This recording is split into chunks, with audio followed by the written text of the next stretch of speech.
Video running. Oh, while you're doing that, before you start officially, the next meeting, I haven't taken a vacation in years, but I happen to be going away that day. But Bob said that it was okay if I wanted to go to, the board meeting. Would I learn things at the board meeting? Well, you learn how the club is run, Okay. and it's always nice to have, I want to say, an outside opinion, someone who isn't been a board part of the board for a long time. Okay. And then some people like the biggest reason to go to the board meeting is to go to the after meeting at the restaurant. Oh, I didn't know about that even. We used to go to the East Ridge Family Diner on Ridge Road. Oh yeah. Oh, okay. I'm very familiar with that East Ridge Diner. Years ago, I used to meet my brother there. He's no longer alive, but I used to work at General, so which is not far. Yeah. And if you can't make it to meetings, we have a live video stream, and I want to make sure ours is running now. That I think I just started it on the Apple CIDER website. Okay. So applecider.org, we have a button for the live video stream Okay. and the video archive, so you can go back and watch some of the previous shows. Okay. Now, do I have to have like a password or anything? Nope. Okay. And let me make sure. Well, I am going to. We should be running live. Effort to come to the 17th, and then I'll just bring a check. If that's what. Yeah, no problem. Okay. Well, speaking of that meeting, I can't make the meeting on Wednesday. I'll represent you. You know, Yeah, you can send someone in your stead. All right, stream is running. Looks like. Am I getting audio? Oh, and that is on. Tells me someone. So at applecider.org, down the right-hand Yeah, side, the yeah. YouTube live stream. No, yeah, I know it's church. where the meeting is. Oh, the board meeting On Titus. is I barely Yep, know what it's at the Irondequoit United Church of Christ on Titus near Hudson, Okay. across the street from the House of Guitars. Yeah, it's what Bob said. I probably was there 4 years ago. The house guitar. I'll find it. And if you click the link on the website, it takes you to a map. Oh, okay.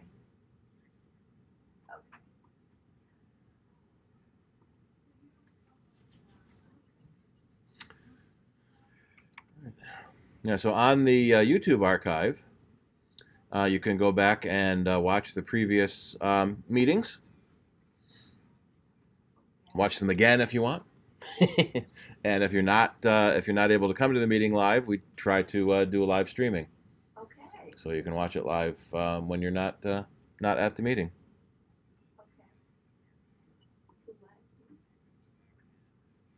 So the easiest way to get to it is from the website and using the YouTube live stream link. Okay. All right. Kind of neat, some of the stuff you find on YouTube. If you subscribe, you have a subscribe button, then you'll get notification when the stream goes live. Okay. I don't need to subscribe to myself, it tells me. But I want to.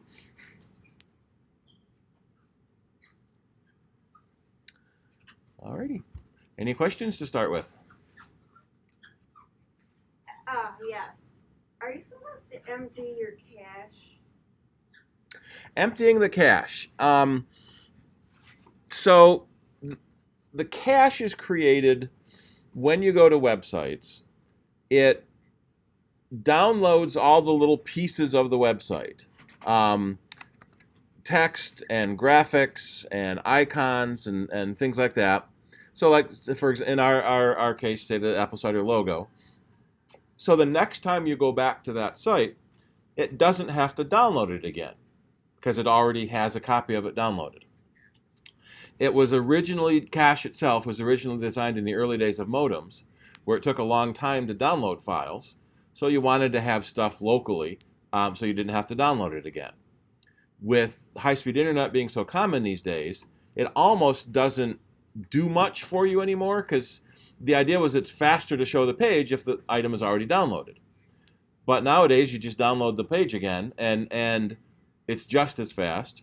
And in many cases, the page changes so much, there's nothing really to cache.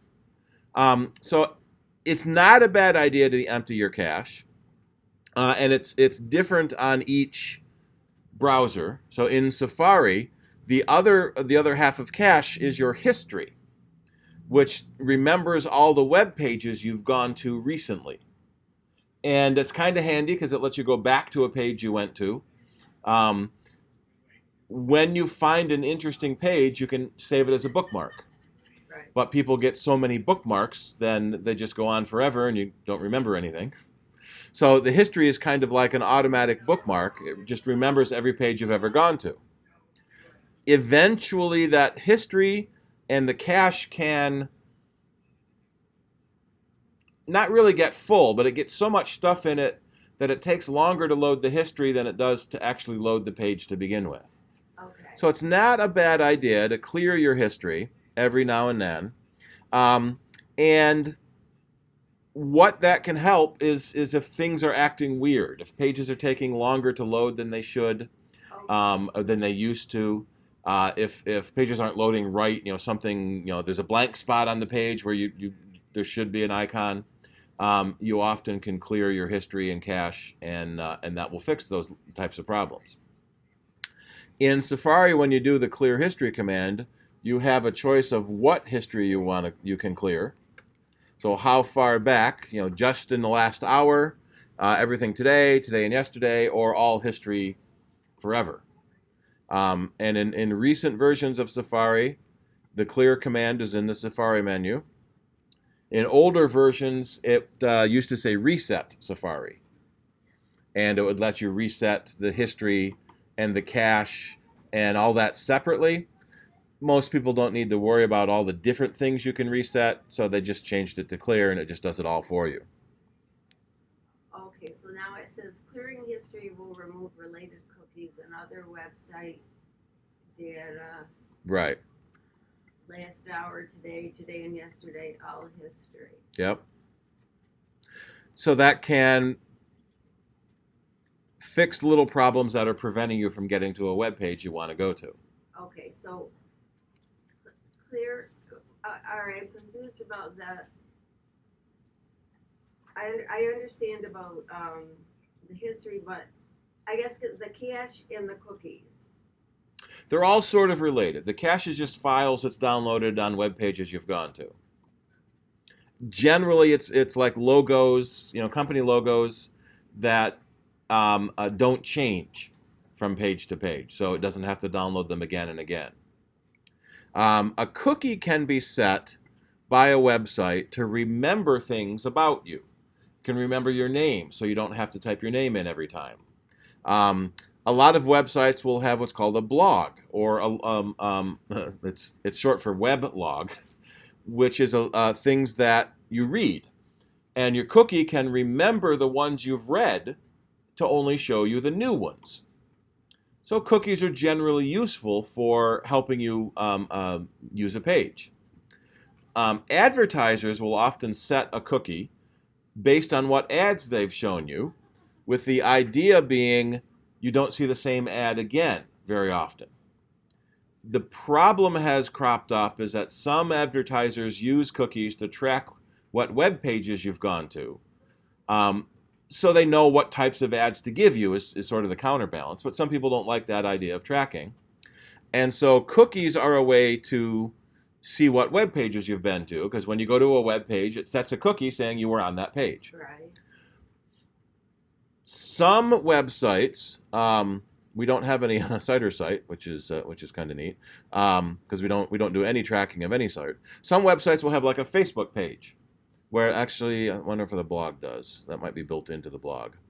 When you go to a website, there'll be like there'll be a little Facebook icon.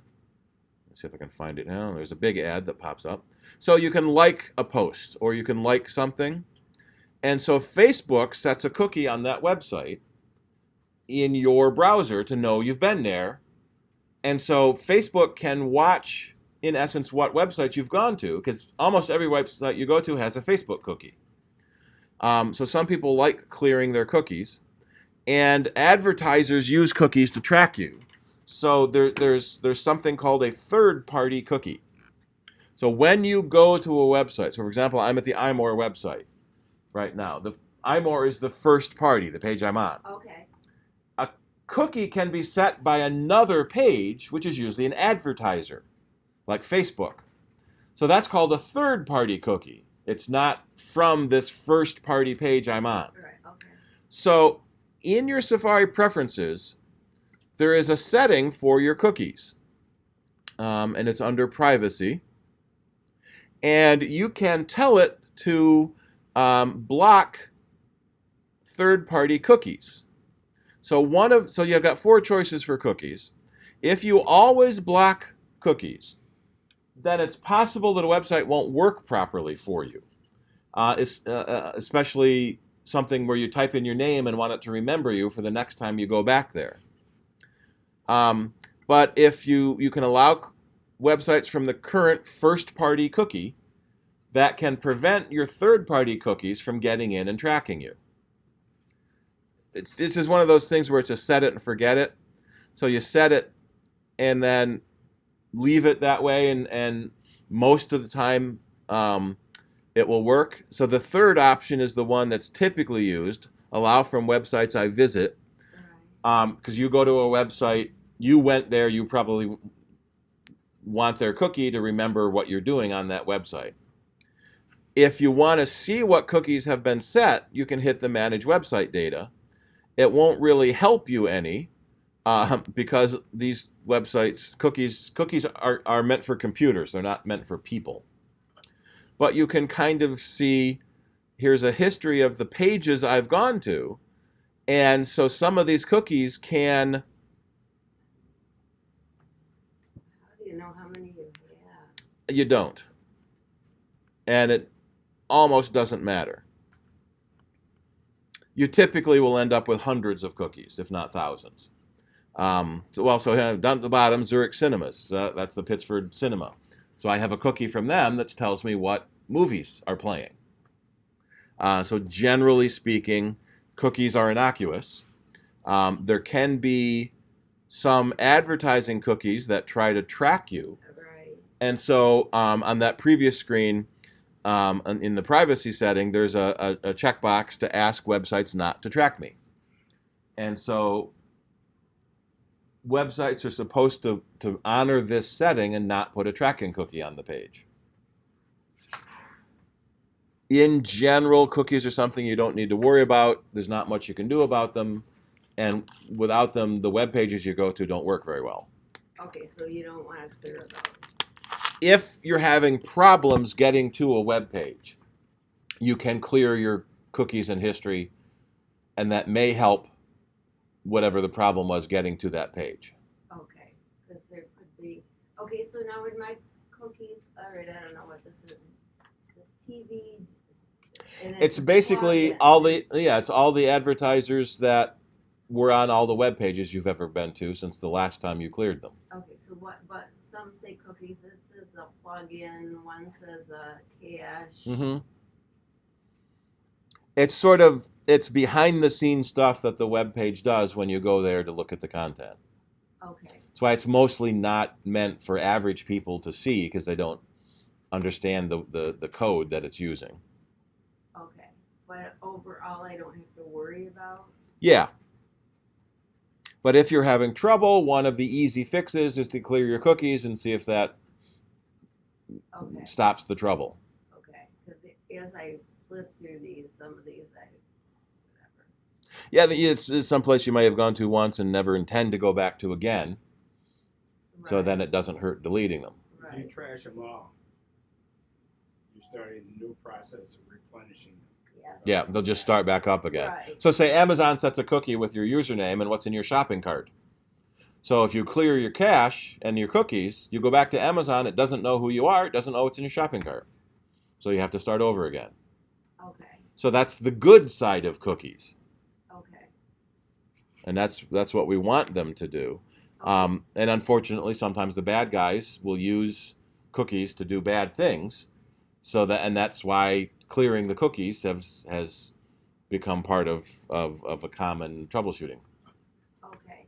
Because one of the things we were talking about was, and I can't even remember, I don't know if it was on Facebook or, I think it was just maybe on a web page I'm looking at. And then there's like pictures like for me, things I've looked at recently online, maybe to buy. Yep, advertising, yeah. Yeah. I mean, but specific things that I looked at. So. Well, yeah, because you went to a web page that had an ad on it. And so the advertiser set a cookie to say what ad you looked at. Okay. And if you click on an ad, it's sort of a higher cookie that says she clicked on toasters. So the next time you go to a page with ads, it will show you more toasters. So it's kind of neat. You click on things you're interested in buying. What I wish there was a way to do is tell it, I already bought that, stop showing me those ads. Okay. Especially if the price is lower. Well, or it may not be something I bought, but it's just something I looked at. Yeah. I have a lot of trouble in like January and February because Christmas time I'm shopping online for my family and friends. And so stuff that I don't buy for myself, I've bought for them, and then for the next month or two, ads are showing up for that. So my wife is into romance novels. So for a couple of months I'd keep getting these ads for new romance novels that I don't want. But because it was something I looked at before, it assumes it's something I want to look at again. Okay. One of the things you can do in Safari and most other browsers, there's something called private browsing. Okay, we talked about that, but. Yeah, in the file menu, there's a menu command that says new private window. And in a private window, your address bar goes dark to show you that you're private. So it doesn't save any history. It doesn't save any cache. Doesn't save any cookies, and it allows you to try to browse the web a little more privately than a normal web browser. Okay. But you may run into cases where websites, like you go to Amazon, and as I mentioned earlier, it doesn't remember who you are anymore. Okay, and that's the other thing too, like is it the keychain with Your keychain remembers passwords for you to log back into websites again, yeah.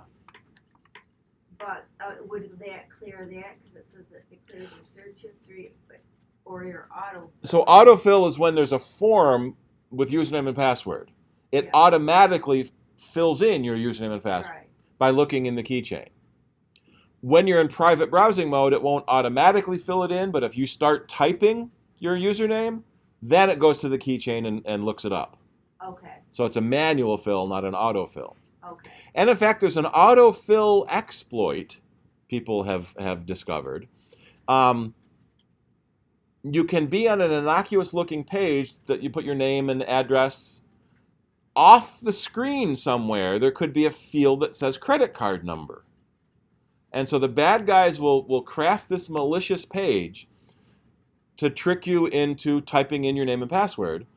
And your autofill settings will fill your credit card number in too, without you seeing it because it's off the side of the page. And then they have your credit card number. It almost doesn't matter because credit card numbers are just numbers. And so the bad guys will, if they're trying to steal a credit card, they just try every possible number. And they'll come across your number just in sequential order. But it's one more way the bad guys are taking advantage of the useful tools we have to fill in information. Now on Safari, it won't fill your credit card information in unless you click in the credit card field. So if it's off the screen, you don't see it, you don't click in it, so the autofill won't work. But in some of the other browsers, it will. And so we've seen where The other browsers have had to update to turn off autofill for credit card numbers because the bad guys have figured out another way to exploit you. Okay. Oh boy. It's nice. It's we almost don't like talking about the exploits because it makes everything seem so scary. But you do kind of need to know about them so you recognize it when something tries to attack you. So, all right. So do you recommend the Safari? When they assign your password.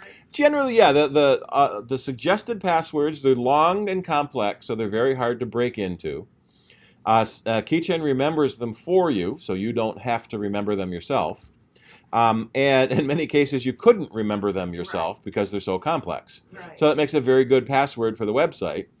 And Safari will create different passwords for every website you go to, because one of the big problems is password reuse. So you go to a website and it wants you to make a password, so you do. Then you go to another website, it wants you to make a password, so you just use the same one again because it's easy to remember. So then the first website gets breached and loses the passwords through no fault of your own. But now the bad guy has your password for that first site. And then they'll go to the second site and try that password and break into your account. And how do you know if that happened? There's a website called Have I Been Poned?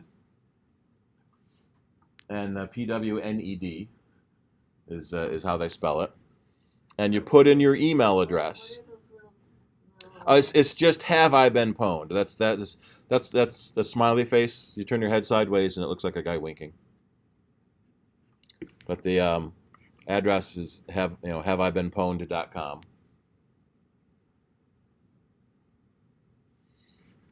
And if you put in your email, now this shows, I was just talking about this earlier, last month it was 2.6 billion accounts have been lost. Now it's 3.7 billion. So they must have added the last billion that Yahoo lost. So Yahoo had a data breach, they lost 1 billion accounts and they didn't tell anyone for 3 years. So if you put in your email address, in fact I put my work address in because I know that's been pwned. It will tell you what services your email address was in that have been breached. So I used my email address with Adobe and with LinkedIn. And Adobe lost 153 million passwords, and LinkedIn lost 164 million passwords. So if you use the same password on, say, your Amazon account or your Citibank account that you did on Adobe, the bad guys will try to log in with that password. And now you lose your bank account. You lose your money. Oh, I actually put my email in here. And then it was me, right? Yeah, so you put your email address in there, and it will tell you if that email address has been lost in somebody else's breach. Oh, no. Owned on one breach site and found no case. Oh. So if you scroll a little bit, it will tell you what site was breached and lost your password. Oh, well, LinkedIn. I haven't been on LinkedIn in a gazillion years. Right, but if you use the same password on LinkedIn that you used on another website, the bad guys will try that password on Amazon and Citibank and Apple and PayPal, and they'll try that password again on other sites. Okay, so you never want to use the same password on any website. So it says compromised data, email addresses, yes. And passwords were exposed. So the password you used on LinkedIn is now public and anyone can see it. Okay, but I think the problem is I don't even know what it is, so that's why I... Yeah. And when this hack happened, LinkedIn sent an email to everyone telling them they had to change their password. Okay, I'm not sure.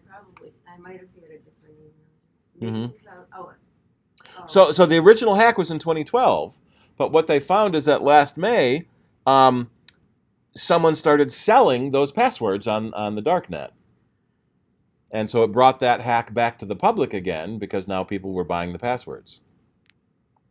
A couple of months ago, there was a hacker group that claimed to have several 100 million Apple iCloud accounts and were going to release them unless Apple paid a ransom.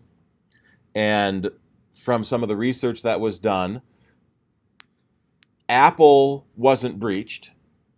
but people that use the same passwords on multiple service is where it came from. So someone used the password on Adobe that was breached, used that same password at Apple, and so now the bad guys could get into their Apple account, and they could buy stuff using the credit card on your Apple account, or get into your photos. The celebrity nude photo scandal a couple of years ago. It was the same thing. Passwords that were reused. So if someone has your password, they can log into your account. That's not a breach by Apple. That's a mistake on passwords. You know, could this be every once in a while I'll get a request from somebody Yep. LinkedIn is would that have anything to do with this? Generally no. But so LinkedIn is a business support network. Originally, it was to look for work. Right. So companies would post jobs, people would post resumes, and you try to find work. It's sort of turned into a social network now, but a social business network. These are my skills. This is what I'm doing. This is the company I'm working at. So when somebody does something new, get a promotion at work, or they took a new certification test, it gets posted around the internet. And so somebody did something, and so LinkedIn sent you an email saying, here, this person did something, you might want to check it out. Those messages are okay. But the bad guys will make a message that looks like it came from LinkedIn saying, click here to join this person who just did something neat. So it's because actually one of them was for my attorney. Yeah. They asked me to join, and then I got a second, and I actually said to her, I have not used it in years. She said, I don't even use it anymore myself. Yeah. So I didn't know if LinkedIn automatically does that. LinkedIn automatically does it, yes, and the bad guys do it, yes. Okay. So there's no way to tell the difference. Okay. So don't click on any link in email. If you want to see what LinkedIn is doing, you can go to the web browser, Safari, and type linkedin.com yourself. Right. Okay. But never click on a link in email. Okay. Here's a message I got the other day, and they did a really good job of disguising that this is a fake message. And if I just was reading too fast, is something wrong in my Apple account? I better click there to go see what the problem is. Yeah. Safari has a feature where if you point to a link without clicking, it shows you where you're actually going. So it's not taking me to apple.com. Right. So that's how I know this is fake. And the other thing is it didn't come from apple.com either. It came from folsx.com. Although that's easily faked. The return address is very easily faked. Which makes me wonder why the bad guys don't bother faking it. Which makes me think they don't need to fake it because people don't pay attention to the return address.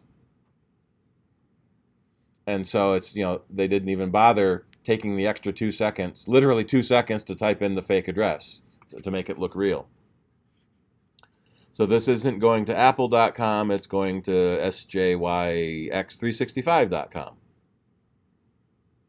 Now, generally speaking, so let's go there and see what's there.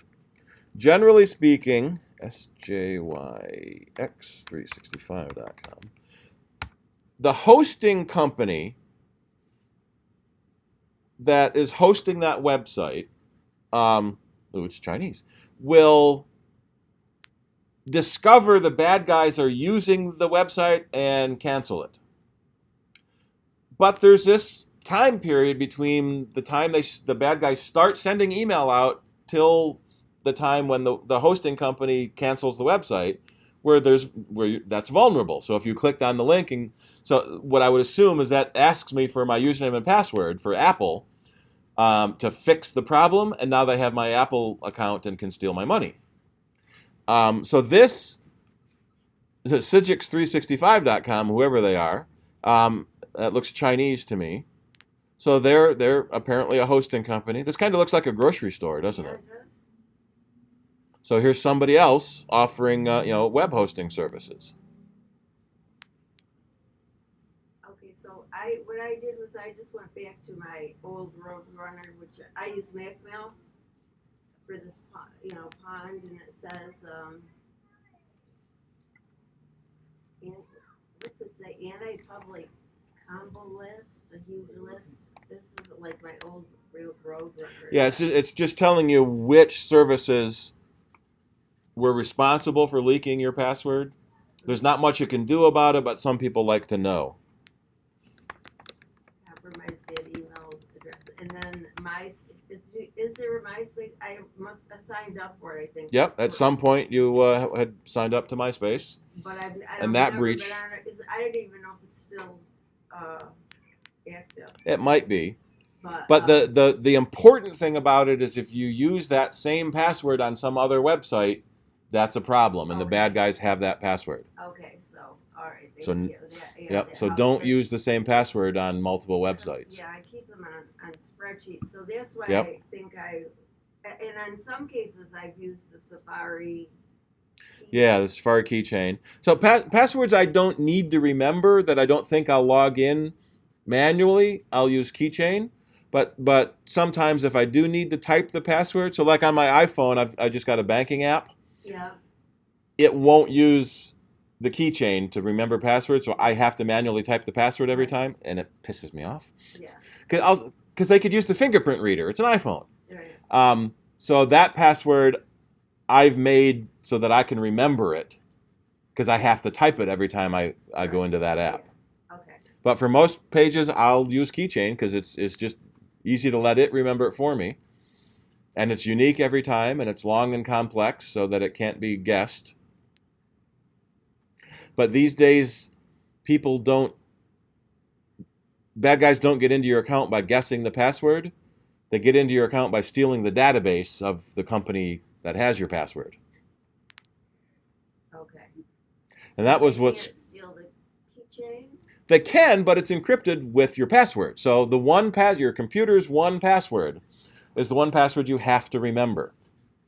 And so so when you log into your computer and type your password in, that keeps your keychain passwords safe. Okay, because you know what, I took it off because I'm the only one that uses that, but Someone else, so here you're in a public place, someone could potentially get into your computer and get that file. So you'd want to have the password turned on so that minimizes the chance of someone getting into your computer. I want to have my computer password. Yeah. Okay. I thought it was just so, because like I have grandkids, I wouldn't want them to get it. Well, and there's some of that too. But they get their own stuff. Yep. So I'm the only one that uses it, so that's why I didn't think I really needed it. It's especially dangerous on a laptop that you take places. Okay. So you go to a coffee shop, there's a bad guy sitting in the corner, you're logged on to the Wi-Fi, reading the news, and he's breaking into your computer from another table because you have no password. Okay, I understand. That was one of the security things that Trump invited Russians. Oh yeah, Russians in the Oval Office, but kept the press out. The thing was that they might have software that the bump type thing. Yep. Accesses tweeting phone. Yeah, they could clone his phone. It's an Android. Yep. And clone the phone while they're in the office, and they didn't shake them down or anything. Yep. And the photographer was working for TASS, and they wouldn't let the American photographer Yep. be in, but TASS got in. Yeah. Somebody said this afternoon something that hadn't quite occurred to me before. All the decrees that Trump has put out that seem odd or stupid, and the answer is because I'm president. It's because he's the CEO of a company. And that's the way he's used to working. What he says is law, and all his underlings have to do that. It's not the way government works, though. One of the things that I found interesting by watching him sign these executive orders, and actually it's kind of a cool thing. It's kind of ironic to say that. But if you look at his signatures, they mimic the skyline of like New York City with skyscrapers. Mm-hmm. He's got the big D. Yep.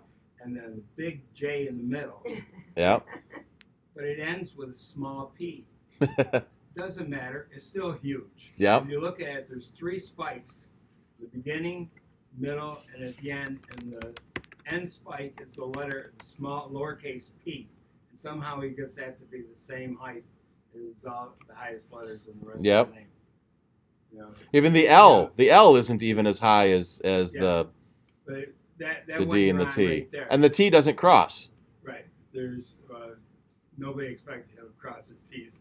Yeah. His eyes. But there's 3 spikes. That's the way I've seen it. The third one on that line shows it again. 3 spikes. Yep.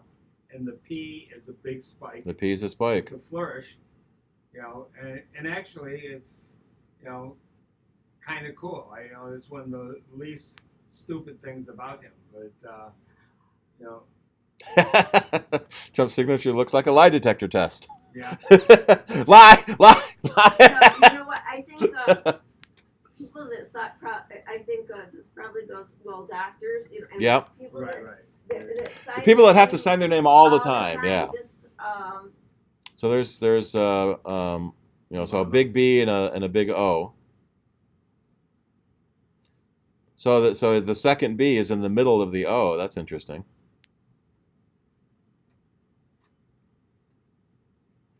I see on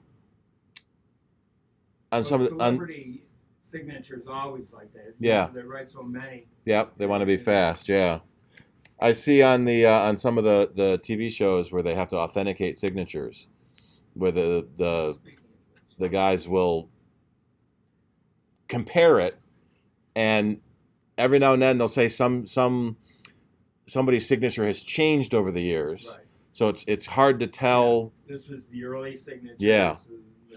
Well, if it's somebody like I have arthritis in my hands. I can't write like the same as I used to. Mm-hmm. You know, it could be something even simple as that. PSA, that's the guy I was watching. But authentication, that reminded me of a question I had, and that is, I taught my iPhone to recognize my thumbprint Mm-hmm. to get in. And most of the time it works. Sometimes I wind up having to add the numbers. Well, every now and then you have to type your passcode anyway as a secondary safeguard. I don't know how often it is. But I also taught it. I thought, well, sometimes I might want to have it in my left hand. Mm-hmm. So I taught it my left thumb as well as my right thumb. Yep. And I thought, but also I might be holding it like this sometime. And rather than this, I taught it my index finger. Your index finger, yeah, left or right, yep. Well, just those 3. Mm-hmm. Thumbs and right index finger. Yep. And it doesn't, here I go, right thumb, Mm-hmm. I'm in. Some people will put their spouse in just in case the spouse needs to look up something. I did. I put Carol's in. I don't know. It's probably her thumb. She's left-handed, maybe. I don't know. Doesn't matter. But the thing is, my index finger, no. Mm-hmm. Try again, put in the numbers. Yep. I taught it. It accepted it, but it doesn't work. Only my right thumb seems to work, and that's not consistent. You can remove the fingerprint and add it again to retrain. So when you're adding a fingerprint, it will ask you to reposition your hand and to get kind of the edges of your finger too. Yeah. Several times, and each time it fills in. Yep. What's the word? The little word. So I can do it here. It's the veracity of the print until after about 6 times, then it recognized that. Yeah. So here I'm adding the fingerprint here. Each time because you pick it up and set it down, you're setting it down in a slightly different position. Right. So it can read your print a little better. Oh. And then.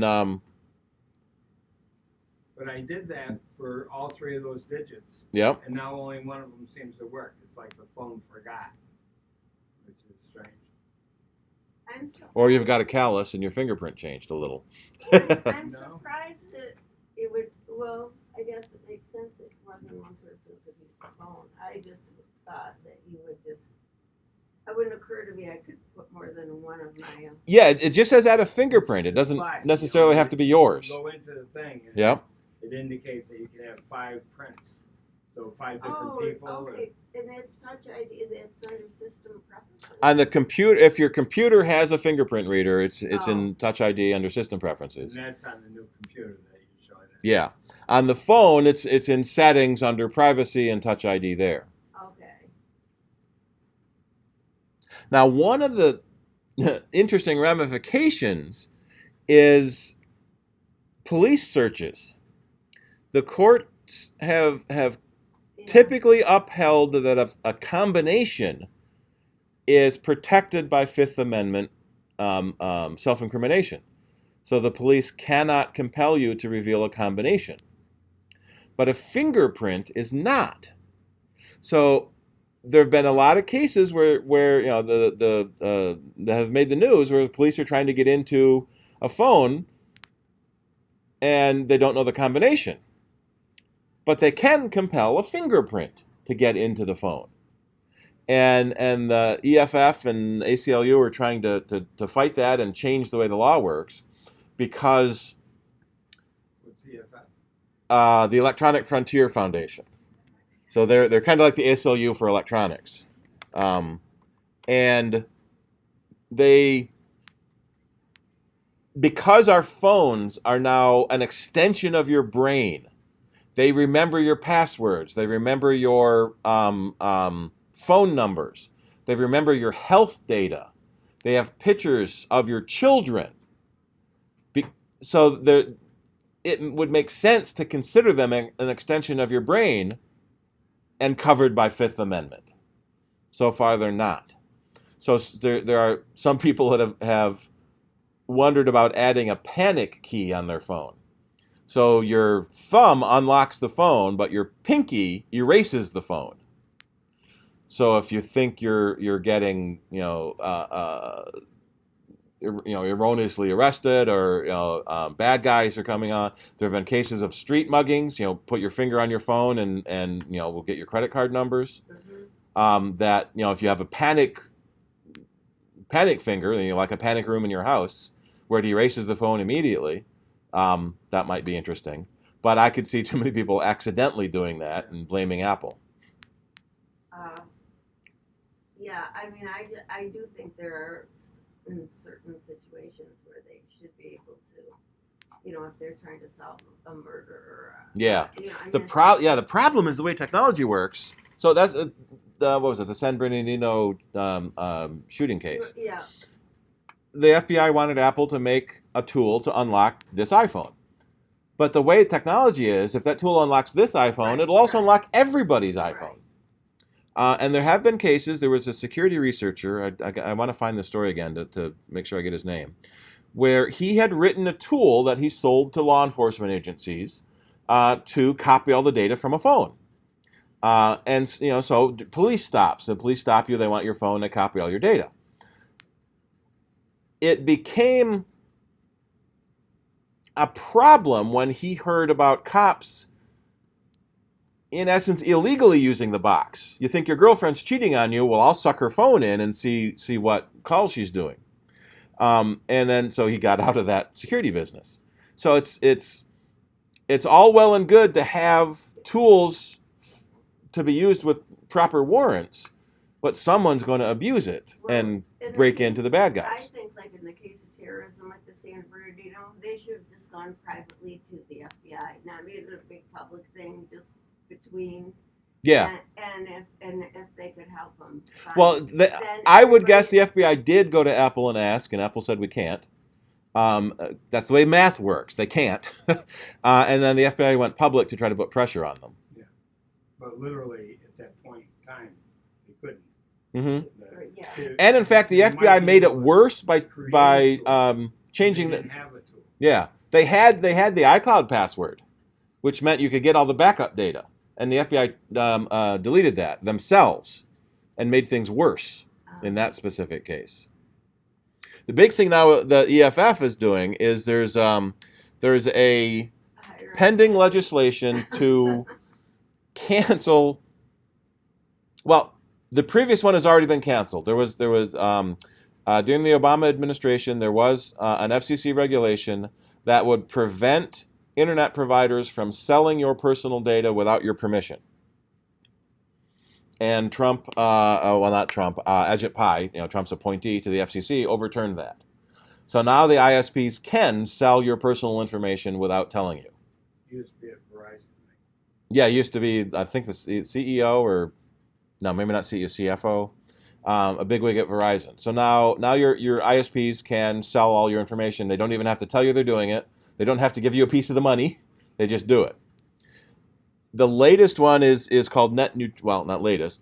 There's a net neutrality argument that says the net should be neutral and nobody should be able to charge extra for certain things.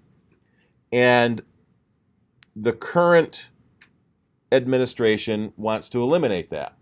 Now, I'm all for reducing government oversight and cutting down not oversight, bureaucracy. Yeah. But some of it is good. Yeah. So preventing Verizon from charging extra to Netflix and not charging extra to Vimeo shouldn't be allowed.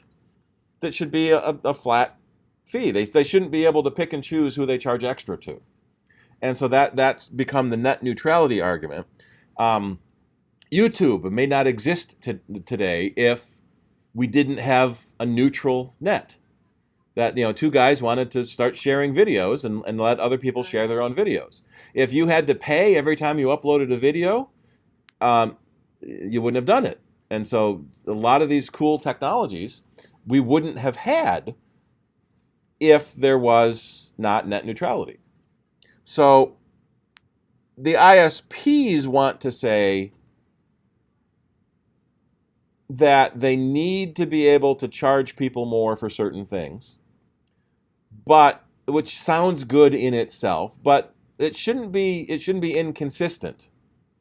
One of the things that makes it difficult is the free streaming that some services offer. So T-Mobile, I think it's T-Mobile, if you watch is it Vimeo? You can stream Vimeo for free on your T-Mobile cell phone.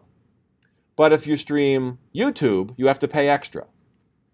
And that's not fair. And so that's what net neutrality it wants to stop. It sounds good to say, oh, I can get free video on T-Mobile, but only from certain companies. You should be able to get free video from every company. And you can't because they're violating net neutrality. So you can on the iPhone, right? Can you get YouTube? It depends on your carrier. Some of them charge some of them charge extra. Yeah. Yeah, so some of them charge extra for some video services. Some of them include other video services for free. And it should be equal and consistent is sort of the bottom line, is that we don't want anyone to have any special favors and we don't want anyone to be penalized because you don't know what you're stifling. Okay, so this thing that just happened with the ISPs, Mm-hmm. Did they give a reason? They want to make money. Who wants to? The ISP. So the ISPs lobbied to get this law overturned. Oh, lobby. See, they need to get rid of all the lobbyists. It's rough. Now, Tom Wheeler, the former chairman of the FCC, who installed a lot of these pro-consumer laws, used to be a lobbyist. He used to be chairman of the Cell Phone Commission. And we were really scared when he got appointed to the FCC. But he turned out to be really good for privacy, for people. So there's this fight, an argument between people and companies. And right now we're shifting more toward company focused because our current president is chairman of companies. And so he's cutting down government regulation and allowing companies to do what they want. And in many cases, the company does something that's against the good of the people. In Europe, and the EU especially, is very pro-consumer. So in Europe, there are much more pro-consumer laws. So you go to a country and there's like 10 different cell phone carriers that you can pick from. In the US, we're lucky there's 4 because they keep buying each other. In fact, we're lucky there's more than 2 because AT&T tried to buy T-Mobile and Verizon tried to buy Sprint, or one way or the other. And so we're lucky we now have 4 carriers and not less. But you go to most other countries in the world and there's 10 or 20 different cell carriers, different internet services. Here in the US, most cities have 2 internet providers, the phone company and the cable company. In Europe, you got 10 or 12 to choose from. When there's more companies fighting for your business, it's better for the consumer because some of them will compete on price.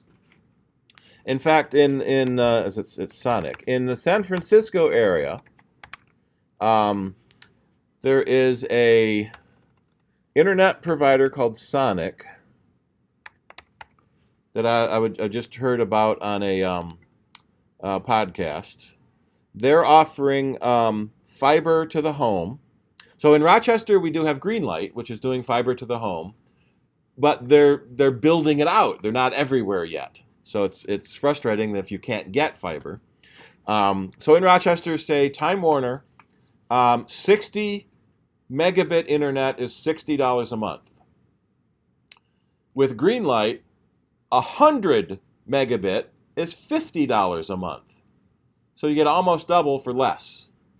And in Sonic, if I can get to their page, you can get a gigabit internet, you get telephone, you get 100 TV channels for $40 a month. Where here in Rochester, Time Warner bills over $200 a month are typical for phone, internet, and television. But you can't afford to live in San Francisco. Right. So it's ironic that Really? in a city like San Francisco, where the cost of living is so high, there are and because it's such a high-tech community, there are so many internet providers that they're able to charge $40 a month and make money. Yeah. And we see that in some cities around the country have very well-placed internet services, multiple internet services at significantly lower prices. That's And Bernhard's one of her primary campaign planks is free internet throughout the city. Mm-hmm. Well, and annoyingly, Rochester is listed as having free internet. So the city of Rochester teamed up with Frontier to put wireless hotspots around the city. It's free for 5 minutes, and then you have to pay for a Frontier connection. But because it's free for 5 minutes, it gets listed as being free internet. She's talking about broadband. Yep. You know, Yeah. Ontario County has, in essence, they've run their own fiber internet at virtually no cost to companies to tie in to the internet. So you go to Canandaigua and they've got really cheap internet because the city did it. Now in some cities, Philadelphia was one of the big ones, because who is it? Is it not Comcast? Cox. One of the big cable companies is based in Philadelphia. They were able to get the city to outlaw city-funded internet because the city was going to put internet in because in most people are now believing internet access is a necessity. You're at a severe disadvantage in education and business by not having internet at home. Well, some of the schools, well, my granddaughter, they don't use textbook. It's on everything's Google Yep. Docs. And so a lot of cities started putting in their own internet. And in Philadelphia, the cable company got a bill passed in the city making it illegal for the city to put in internet. So now you're stuck with the cable company being the only internet provider. Where the lobbyists for that cable company paid enough of the city council to pass it through. Now in other cities, so Google has been putting fiber in a bunch of cities. Chattanooga, Tennessee is one of the sort of best examples of a city where a third party came in and really, was it Nashville area? Maybe Nashville, not Chattanooga. Third party company came in and really shook up the local industry, and now they're super cheap, super fast internet everywhere. The Spectrum. Mm-hmm. Well, they have this flyer now that it's like $29.95 for $29.95 for the three things for what? each. Right. The But, big yeah, thing there and is each. Yes, and Yep. I just happened to see that. I had gotten it in the paper, and Yep. I saw that, and I thought, Plus free DVR. So there's 2 asterisks. So it's $29.99 a month each for 12 months when bundled, asterisks. So there's something changes there. Plus free DVR with a circumflex, so something is going to change there.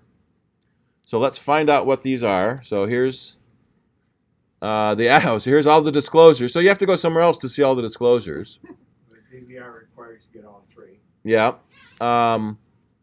So the circumflex limited time offer, free DVR for 1 year, and then you start paying extra. and then, So $100 a month isn't bad. It's cheaper than what a lot of people are paying for Time Warner already. well, right, but what about the speed? So one of the things they offer is higher. They offer higher speed than. I'm trying to find the button. I think it's 60. Yeah. So Time Warner's standard internet is 15. $15 for $50 a month. And so Spectrum will give you 60 megabits for $60 a month. So it can be a lot faster than Time Warner. And I'm trying to find where there we go, internet. But one of the things Spectrum does not offer is whole house DVR. So one of the neat things that Time Warner offered for a while was this thing called whole house DVR, where you can record something on one TV and watch it on another TV. Spectrum does not offer that service. They give you another DVR for the other room. So you end up needing to record it on both TVs to see which TV. So what I kind of like that idea, because so Shirley and I, there's stuff she watches, there's stuff I watch, and then there's stuff we both watch. So I'd like 3 DVRs. So when she's watching her stuff on the big TV, I can't watch my stuff, so I have to go to another room and watch something else. But that whole house DVR is a nice option. Spectrum doesn't offer it. So if you like that service, don't change from Time Warner. Okay. I'm confused about 2 things. But first of all, with that whole house DVR, the second TV you can't record from. All of a sudden, if you want to record, you can't. That was an additional service. So record on one TV, watch on another TV was one fee. Record on multiple TVs was a higher fee. Oh. So the record on multiple TVs, watch on any TV, that was the highest fee. So it was possible. They charge a whole lot more for that. Okay, so I have this package, say. Okay, and then for example, I just noticed this, the guide is in my package, but yet they charge me an extra charge for the guide. I put out Yep. call them up. And now this is it says Spectrum, doesn't it? I think the only speed Spectrum is offering is 60 megabit. They don't. I thought Time Warner's now Spectrum. Sort of. Another company called Charter Yeah, they went. bought Time Warner, renamed the merged companies together Spectrum. So until all of the old Time Warner contracts run out, and until they can switch everyone to Spectrum, the Time Warner name was still going to exist for a while. So it may be a few more years that the Time Warner name still exists. Wait, you said Charter bought Time Warner? Charter bought Time Warner, renamed the new combined company Spectrum. Partly because Charter didn't have a very good reputation in the industry either. Okay, yeah, I thought that was I don't know, the government said that. I can't remember now, but I thought that was not approved or whatever. AT&T was trying to buy Time Warner, and that got canceled. Okay. Well, that's very misleading. Yep. So how much is it when it's not bundled? I cannot find out. I don't think anybody can find Okay, because now I have the phone was in my bundle. I Yes, don't use 60 megabit is all Spectrum offers. So for $30 a month, you get internet. $30 a month, you get TV. $30 a month, you get phone. So $100 a month, you get everything. That's a pretty good deal for most channels. And they throw in DVR for free. So Time Warner charges you for your DVR box. They charge you for the cable guide on your television. They charge you for the remote control. If you have the enhanced DVR with more channels, they charge you even more. So you can be paying like $35 a month for just the DVR. Well, now and then it used to be like if you just had basic cable on a TV, now you've got to have that little bitty box that they charge for. You don't have to. They don't tell you that. They tell you have to have it and charge you for it. It was free for a year because the FCC made them do that. But most people don't need to have that box. Especially if you don't watch any channels above 100. Well, I have that like it's in a guest room. Yeah. In case, It's on a TV you don't use very often. You're paying money for that you don't use very often. So what we've done at Mac Ave, I'll put on my other hat. We've got a service where you bring in your cable bill, and we'll show you what you can turn off and save money. How you can use alternative options. You don't have to cut the cord completely, but we've been able to drop people's cable bills in half in many instances, and sometimes more than that. We had one poor lady, her bill was over $300, and there were 9 DVRs on her account at $30 a month each. And she didn't know why. She went back through old bills and apparently been paying for years. oh my gosh. What we think happens, and I want to believe it's an accident, you have a problem with your cable box, so you get a new one. They forget to take the old one off your account, so now you're paying for 2. And then you a few months later you have another problem. You get a new one, now you're paying for 3. I want to hope that's an accident. Part of me says no, it's not. They wait for you to call and complain. Oh, I'm sorry, we'll take that off your bill. So did they reimburse her? I think she got a few months back, but they didn't go back years. So it's very, very frustrating. And the other thing is this digital television adapter, the DTA. It lets you run a digital cable on an analog television. You don't need that if your television already has a coax jack. There's a cable tuner already in it. You don't need that box if you don't watch channels above 100. Most people don't. Average people just watch, 7 through 13. Variety Pass is another one they throw onto a lot of bills, and that's another $20 a month or something like that. Those are the channels above 100. Now, in our case, we like to watch BBC and Nat Geo, and so we watch a lot of channels above 100, so we're paying for that. But I've been fighting with myself to cut down on some of the extra cable bill stuff, because a lot of that you can watch on the internet, and Bob has been doing that in his house. So cutting down your cable bill, cutting out all the extra channels, and watching stuff on the internet instead. On your computer? It can be on the computer, or with an Apple TV box, you can watch it on your television. Even with your computer, you can watch it on your television. Well, like I'm doing here. So I can bring up a TV show, and we can watch it in the giant, computer. Let's see. Let's go to ABC. What's a show we can watch on ABC? ABC Yeah. is one that's resistant. It has to- CBS is worse. With we can watch that. We have to watch the. Oh, I'm sorry, CBS. Yeah. That's one we Oh, have to actually watch when it's on. Designated Survivor, do you watch? Blue Bloods was on I there. haven't caught up to this season yet. Yeah. Every Friday night we would see commercials. Carol wanted to watch Blue Bloods. Yep. And the one that preceded it. Yeah. Now, some shows, one of the advantages of cable is it's all one box on your TV and everything works. When you cut the cord, The disadvantage is now you have to look in a whole bunch of different places to find your stuff. So I went to ABC. I want to watch Dancing with the Stars. Some networks require you to have a cable TV account in order to log in. So Spectrum Charter, I can log in. This might be Spectrum Charter. This might not be Time Warner Charter. Time Warner Spectrum. So it might be different. So you might want to keep, say, a starter cable, which is 7 through 21, 31. Yeah, for $15 a month. That's another sneaky thing they do. Basic cable for $40 a month is 2 through 99. Most people don't need those higher channels. They don't watch any of that. But they say, I just want basic cable. Okay, $40. Starter cable is the cheap one. One thing like the phone, you got the phone like for Time Warner, it was like $10 or something.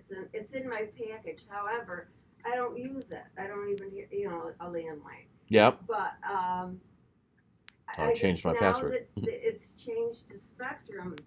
My phone taxes are $13 a month.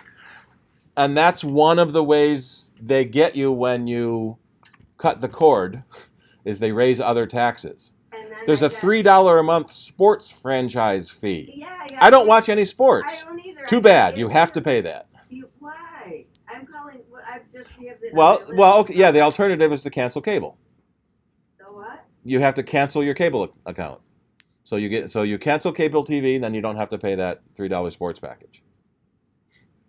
Because they want to charge you for it is the answer. So some networks you go to, you have to sign in with a an account. Yep. Some networks you can just watch the show. Period. You don't need to worry about anything. And it's different network by network, and it's sometimes different show by show. So say ABC, Dancing with the Stars I have to log in with, just Designated Survivor I don't. Because it depends on the producer of that show.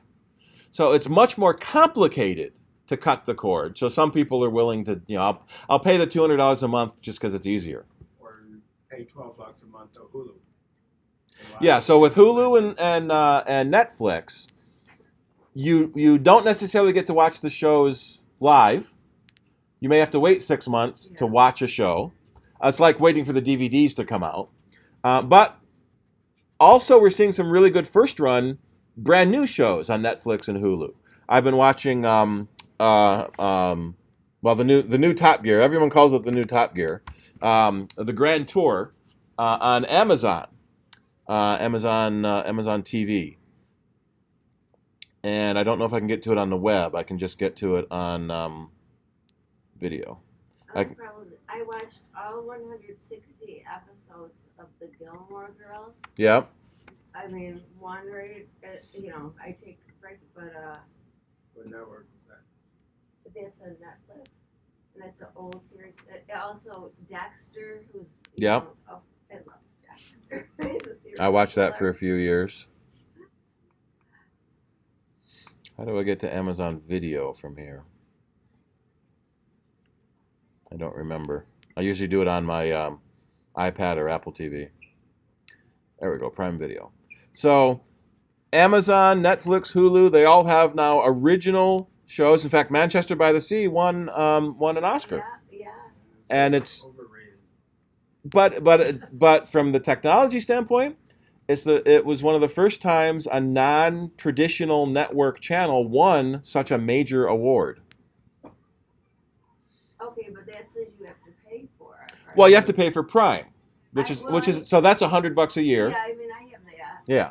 But A lot of people pay for Prime anyway. I like the free 2-day shipping. yeah, and then I use it. Yeah.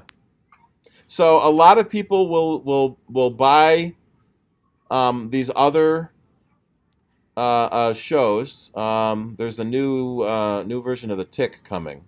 Oh, Man in a High Castle I was watching. I got to watch the second season now. That's a classic Philip K. Dick story.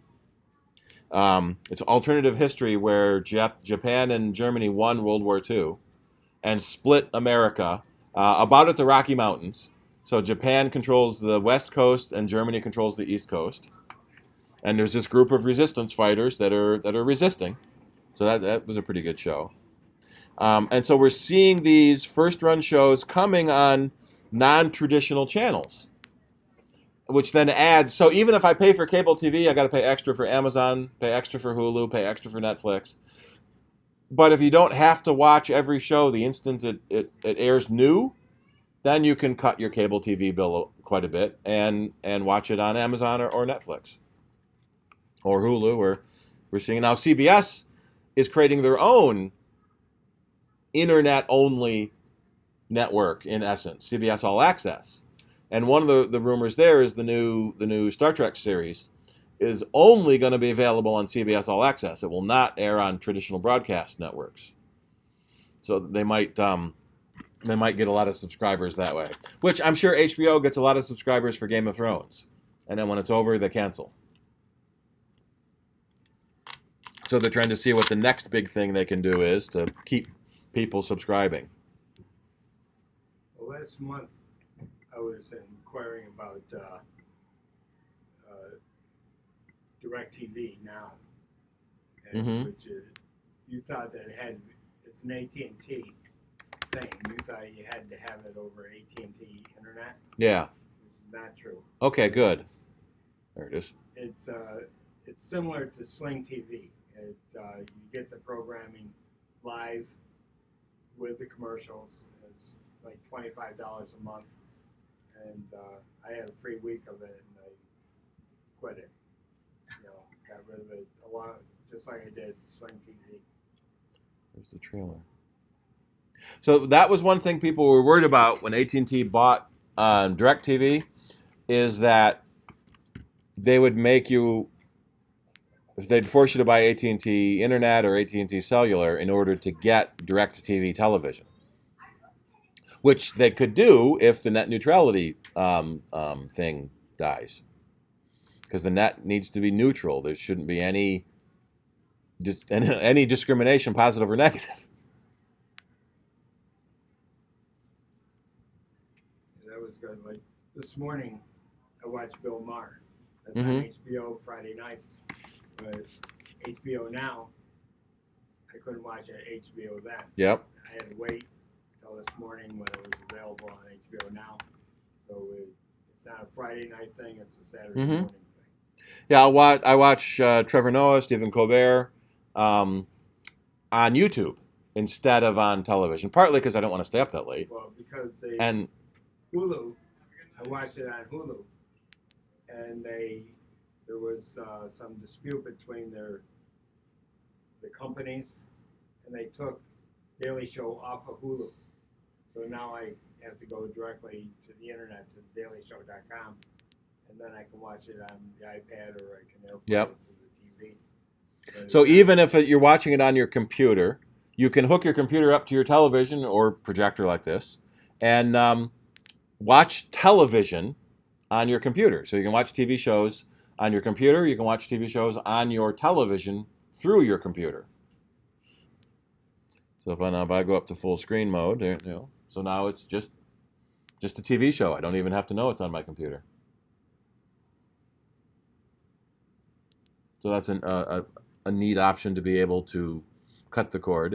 It does make it a little less convenient that everything isn't on one place. But it's a learning process. Yeah. She had to learn, that whole idea of input. Mm-hmm. I remember. Yeah, which input? Just 2 years ago. What the heck? What do you mean input? It's TV. But there's the TV, the HDMI 1, Yeah. 2, 3, 4.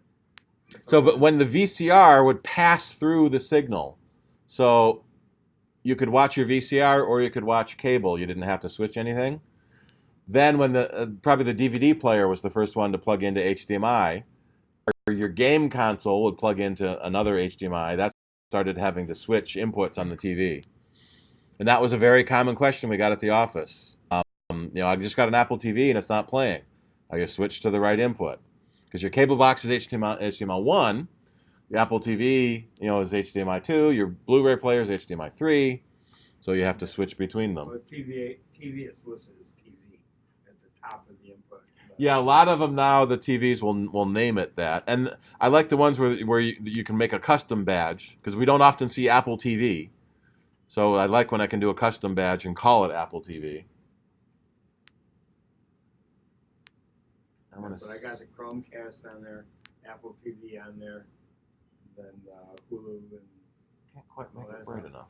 I don't have a Fire Stick. I'm considering adding that to the repertoire.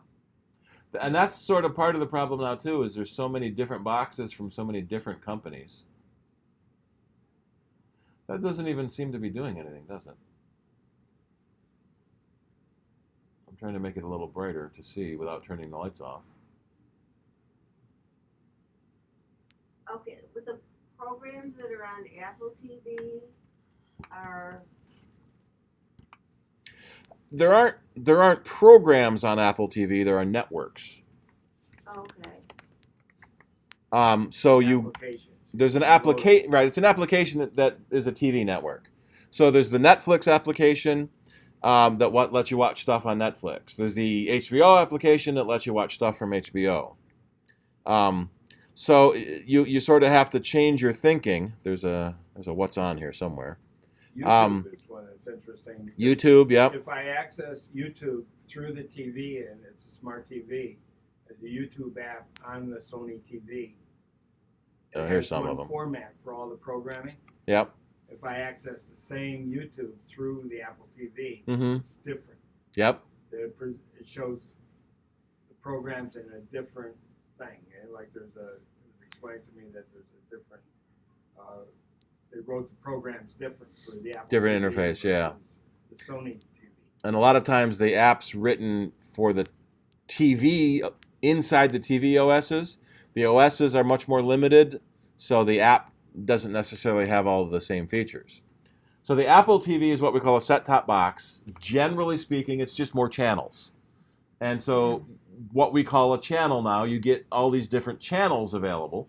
Some of them are free, like Nat Geo. Some of them you have to pay for, like Showtime. So it's just more channels. But it's what we call a la carte. So you don't have to pay $100 a month for your television. You can pay $10 a month for HBO only. 16. Or 16 for HBO, yeah. 19 through HBO or through Spectrum, and 16 Yep. by direct. And then there's also internet channels. So there's Twitter and the Weather Channel. So it connects the internet to your television, so you can watch stuff from the internet in addition to watching stuff from traditional TV channels. Okay. So that's the Vimeo you were mentioning? Yeah, Vimeo is another video service, Like an like YouTube. Oh, okay. Live sports is one of the tricky things to watch on the internet. Typically, you would use the app for that sport, or the ESPN app has a lot of different sports on it.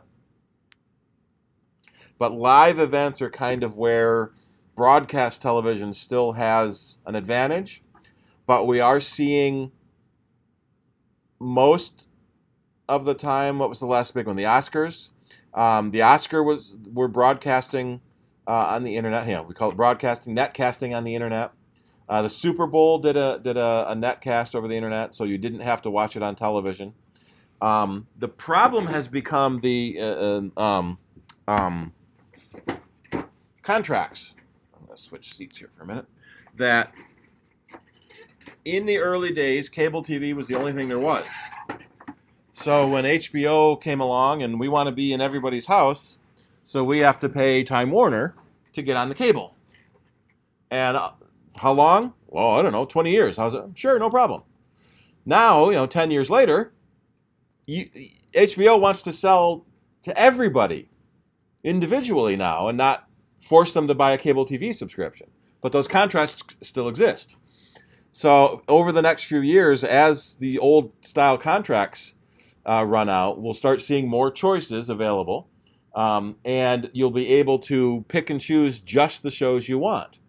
So when I subscribe to cable TV, I got to pay for 16 news channels, sports channels, reality TV show channels. I have to pay for stuff I don't want because it's part of the bundle.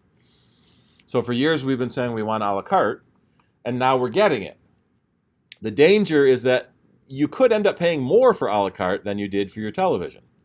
So if you want Netflix and Hulu and HBO and Showtime and CBS and this, NFL, that might end up being more than what your TV bill was to begin with.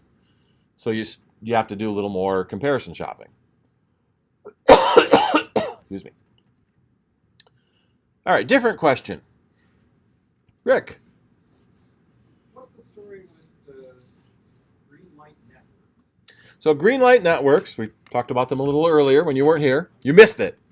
So Green Light Networks is a company in Rochester. They are building fiber to the home internet service. Fiber can run very, very fast. Their standard service is 100 megabit for $50 a month. As we mentioned earlier, Time Warner, their standard service is 15 for $50 a month. So you can get 100 for $50 a month from Greenlight. You can get 500 megabit or you can get 1,000 megabit if you really want to. So everybody wants Greenlight because it's faster and cheaper than Time Warner and way faster than Frontier. At MacAv, we just switched from our Frontier DSL, where we were lucky to get 5 or 6 megabit, because that's the limitation of DSL. We're paying $40 a month, I think, for 5 megabit. We switched to Spectrum, and now we get 60 megabits for $60 a month. So we're getting more than 10 times faster for not that much more money. And it just makes things so much easier, especially these giant downloads we have to do. Microsoft Office is 2 gigabytes. That used to be an all-day download. Now it's 10 minutes. Are they in your area yet? So the big problem with Greenlight is it takes a long time to lay fibers. And part of the problem of that is every town they go to, they have to get permission from the town. They have to get permission from whoever owns the poles. So usually the phone company or the electric company or the cable company, whoever's using the pole, they need to use the pole to string another wire on. So it's relatively slow going for building out. So what Greenlight, they have somewhere in here. It's always hard to find. I wish it was easier to find. Where are you going next? So if you hit the sign up for service, you can put in your address. And when they come to your area, they'll let you know, and then you can get the Greenlight service. They have little flyers you can pass around your neighborhood. So Greenlight District is where they have installed fiber. They figure out where to go next by how many people have signed up and expressed an interest. So you can get little flyers and brochures. You can download it and print it yourself. You can get it from them. Get all your neighbors to sign up for it, and then they'll come to your neighborhood next. So it's they have a map somewhere. So in my case, I'm in Fairport. They're coming down Church Street and they're coming up Turk Hill Road. So they're on opposite sides of me. I'm hoping they're going to meet and come down Mosley Road. Then I'll have it. So that's the biggest limitation now is where they're going to go next. Are they available in your neighborhood? It seems like they're going way too slow. Who else has fiber optic? Is it? Frontier technically offers fiber, but it's ridiculously expensive. Hundreds of dollars a month for virtually nothing. Verizon offered fiber service in Buffalo and Syracuse. They stop in Palmyra. Couldn't get to Rochester because Frontier has a monopoly on phone service here. So we couldn't get Verizon telephone, so we don't get Verizon internet either. So there are other fiber companies. Nobody's in Rochester, partly because of the monopoly, the allowed monopoly or duopoly, as it's become called, with the cable company and the phone company. There's one cable company, there's one phone company. 30 years ago, because it's a lot of money to put in the wires, so we'll give you a monopoly to cover the cost of the wires. it's a time for that to change. You should be able to pick among multiple phone companies, multiple internet companies, multiple TV companies. Well, wasn't that the idea behind deregulation of that industry anyway? Yeah. Was that you had to be able to have competing companies use the same. Right. So with the deregulation, competing companies are supposed to be able to come in, and they technically can. You can get Earthlink internet if you really want. Either Earthlink DSL or Earthlink cable, and they will conveniently bill you on your Frontier or Time Warner bill. So there's no difference between them. The price is the same as far as I know, the last time I looked. So yes, it is deregulated. Yes, anyone can come in and do it. No one has. Part it is such an expense, and because the established companies are charging too much. So yeah, you can go to Frontier and say, I want to use your DSL. I want to buy your DSL to resell it. And they'll say, okay, sure. $1 million a month. Well, I guess not. So what Greenlight is doing is they're running brand new wires, and as I mentioned, they have to go to each town and go through regulations in each town, right of ways, who owns the poles, and then they have to get permission to either bury a line or string it on the poles. So they do have this section on their website. So if you know what your neighborhood is called, that's part of the problem. Not many people know what their neighborhood is called. You can see where they are, what percentage they are of accepting orders. I think their Facebook page, they've got some more expansion on. Jason Childers just posted on his Facebook feed that the Greenlight is coming to his neighborhood. So Fairport Red Maple. I don't know where Red Maple is. I live in Fairport. Fairport Frank. So I don't know. I don't know what a lot of these areas mean.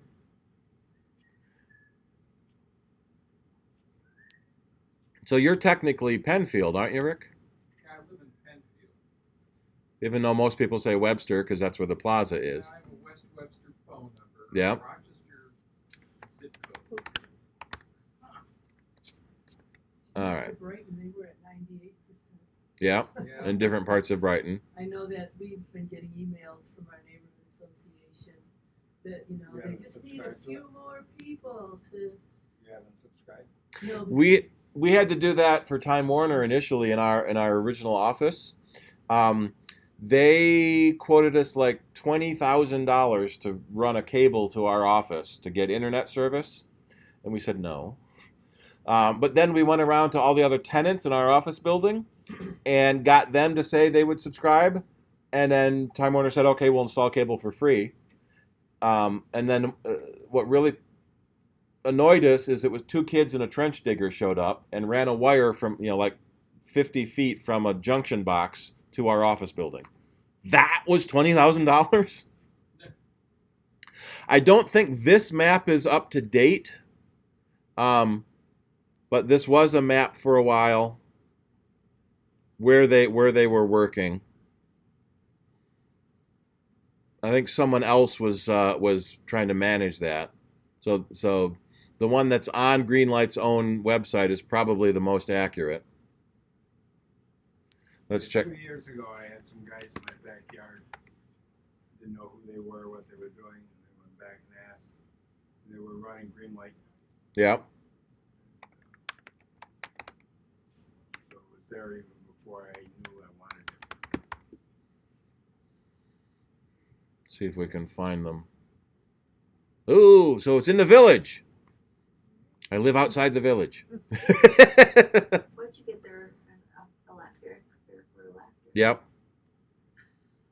So what about Wi-Fi internet then? So for a while, there were long-range wireless internet services. There we are. When we talk about Wi-Fi network, Wi-Fi is generally limited to about 300 feet. So the city of Rochester, as I mentioned earlier with Frontier, put Wi-Fi routers.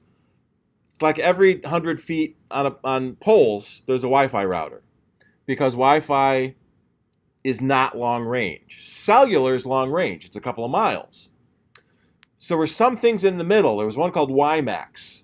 It was a wide area Wi-Fi signal that Sprint was touting for a while.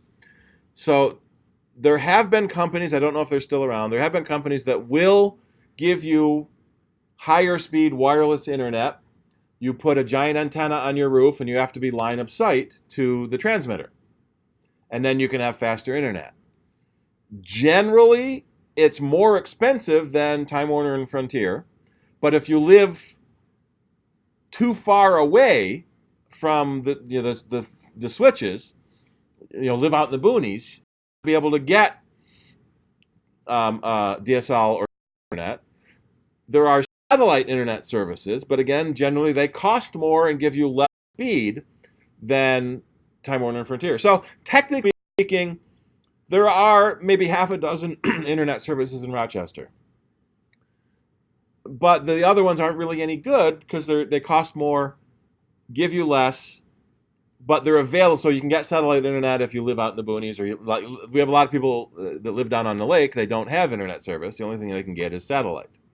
So they're stuck with satellite.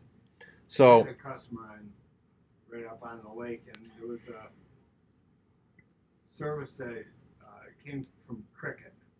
I can't remember the name Yeah. of it.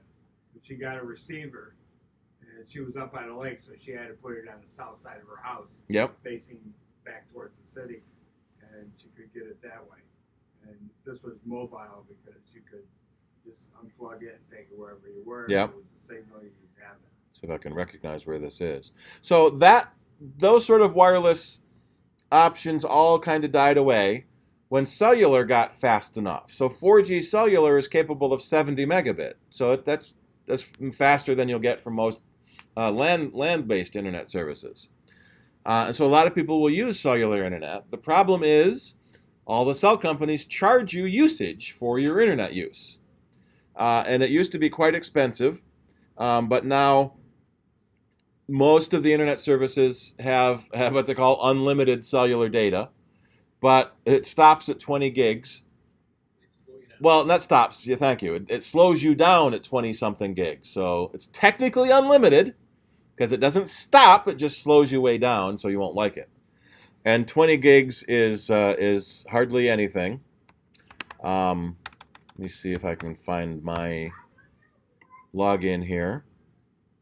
So one of the things Time Warner does let you do is see what your internet usage is. So a lot of people don't even know how much internet they use. And a lot of companies are trying to push for usage-based billing. You should pay more if you use more. We're used to that with, say, electricity and water. The more you use, the more you pay. But we know when we switch the light on. We know when we turn the heat up.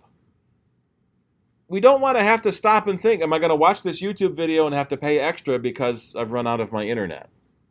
Not only that, but many of the websites you go to force videos. Right.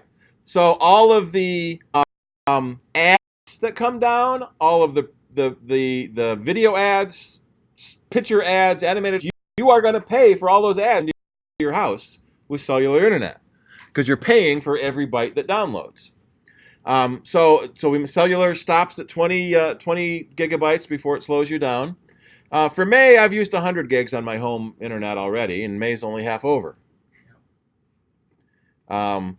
It's kind of interesting to see usage details. Yes. How do I get more months? I had a chart here that showed me more months. Maybe not. New details. Yeah, the details are open, but there's nothing there. Oh, I bet it's a Flash page, and I don't have Flash installed. So we don't want to have to stop and think about how much data we're using.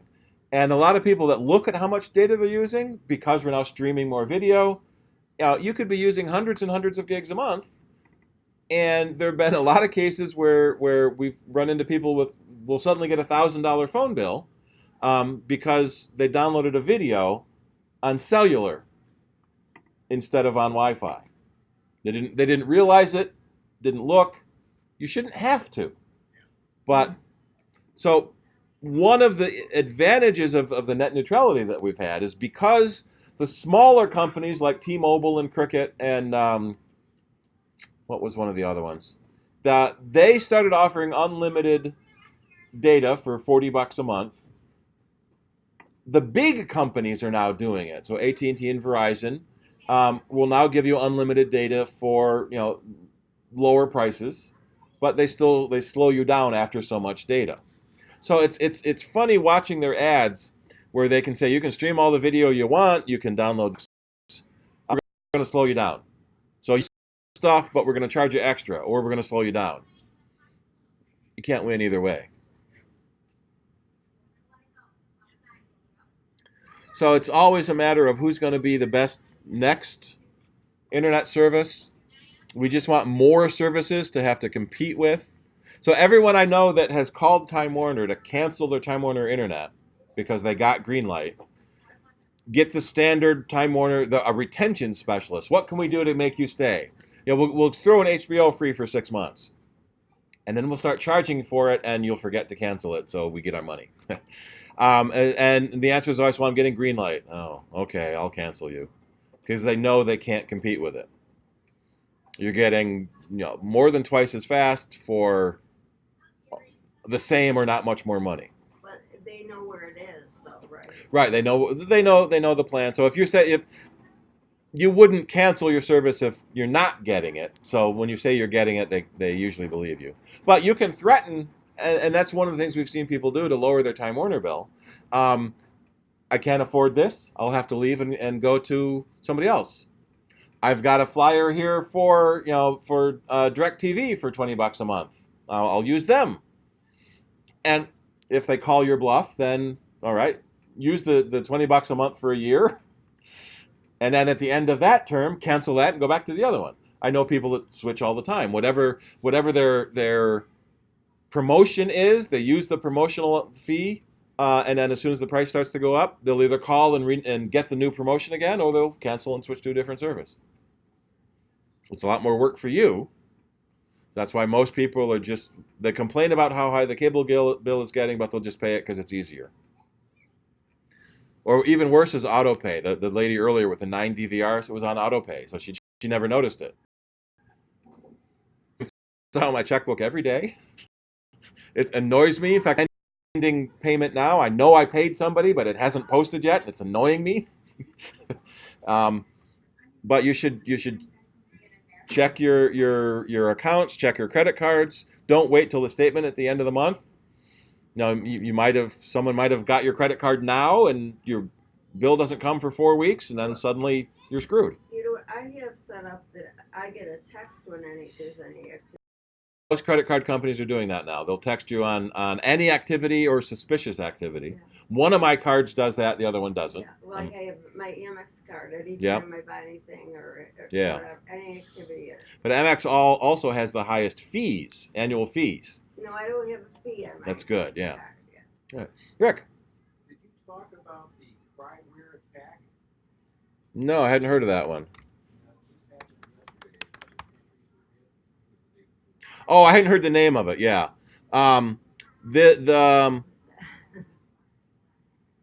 no, wait, this isn't it. Not from 2009. No, there was a big malware attack in mostly Europe.